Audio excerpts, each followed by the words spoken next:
Today I'm changing the fluids on the S2000. I'm doing the clutch fluid here. I'm doing the transmission fluid down there. And I'm doing diff fluid over here. For the diff, I'm using the Amsoil Severe Gear 75110. For the transmission, I'm doing the manual transmission fluid from Honda. I've kind of been putting this off and I haven't ordered any better .4, so I'm just gonna use the press down. I like the added stability of these larger jacks, which is why I have them there, because as you can tell, they're not really jacked up at all, and they're rated for 6 tons, and it just gives me like the warm fuzzies to be under a car that's held by a much sturdier jack. So for the diff, that's the fill bolt. The bolt on the bottom is the drain bolt. I don't know what a normal amount of metal on the diff plug looks like, but that's what mine looks like. Yeah, so I guess there's that, you know. You're always gonna want to put like a fresh crush washer on here. I know some people reuse these, but I mean, like, it is like a 2-cent part. Like, come on, man. I bought a pack off Amazon like years ago, and I still have a bajillion of them. Main reasons why I like this stuff, besides it providing superior lubrication to my pumpkin up here, is it has this like easy drain spout, and basically what you do is you like shove it up in there, and then boom, and you're cooking. You don't need any extra pump or nothing. Pretty fantastic. I mean, the spacing here is like terrible, but that's the play for sure. That's like Amsoil is killing it over here with their products. So you're going to tighten down the drain and the fill to 33 foot-pounds. I don't know why, but I haven't bought a 23 millimeter crow's foot to fit on this torque wrench yet to torque that down to the proper spec. So what I do is I'll twist it until the crush washer crushes, and you'll know it's crushing because you'll feel it become tight, right? And then you'll pull it, and it'll keep pulling like nice and smooth, and then it'll get tight again. And the when it gets tight again is basically when you're at like the torque you're looking for. Now I'm onto the transmission. So we got our drain line right here and our fill line right here, and just like the last time, we're gonna open up the fill line before you open up the drain line, and right after that we're going to bleed the clutch line. And so somewhere in here there's a nice bleeder. I think it's on top. Yeah, it's like right there, up on the top of the thing. If I were some kind of genius, I'd replace all of these plugs with these square pegs. Like, why even have this when you could just straight like wrench to peg? Like, look at that. Like, you could have the tiniest wrench in the tiniest space and still be able to like move stuff. Like why do we even have these sockets? You know what I'm saying? This doesn't make any sense. Like, there's probably like not even that much like torque on that thing. Man.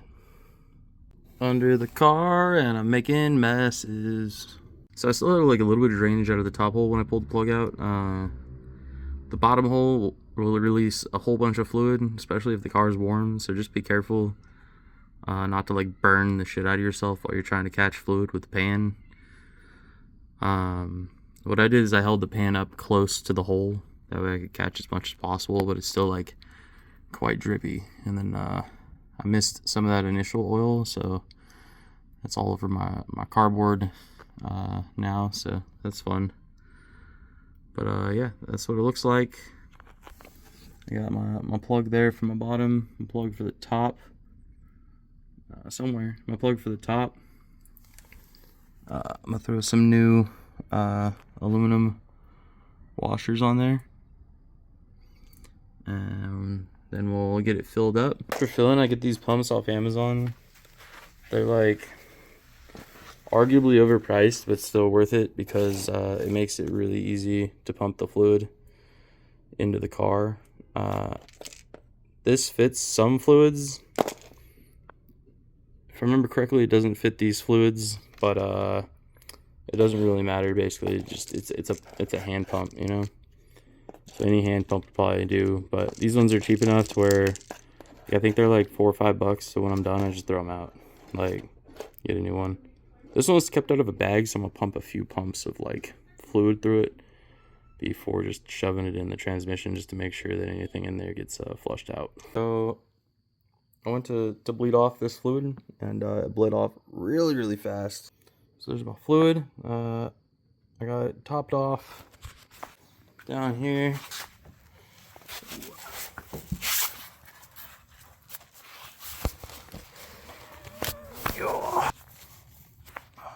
What the fuck, dude?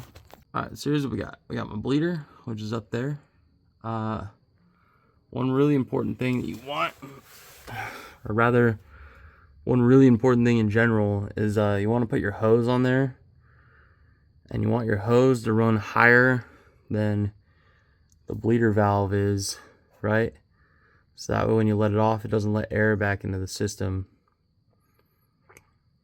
And it'll for sure pump all of the air out of the system you got on the top. So as we crack this open, you can see everything will move. It's open all the way. Kind of tricky because I gotta, there we go. So as you can see, the fluid is moving through. We're gravity bleeding it. So basically we're just using the power of gravity to push the fluid from the fluid reservoir up top down to the bottom here. But like I said, like as you can see, like these bubbles escaping, that's air in the line. It was going a little slow, so I opened up our valve a little more. My hose is not sitting in fluid, so now you can hear it dripping.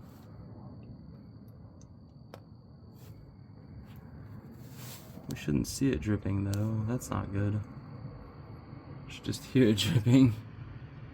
May have to shut that a little bit more. So I finished bleeding this. I forgot exactly where the fill line is supposed to be at for this. I kind of left it like in the middle-ish, kind of. So yeah.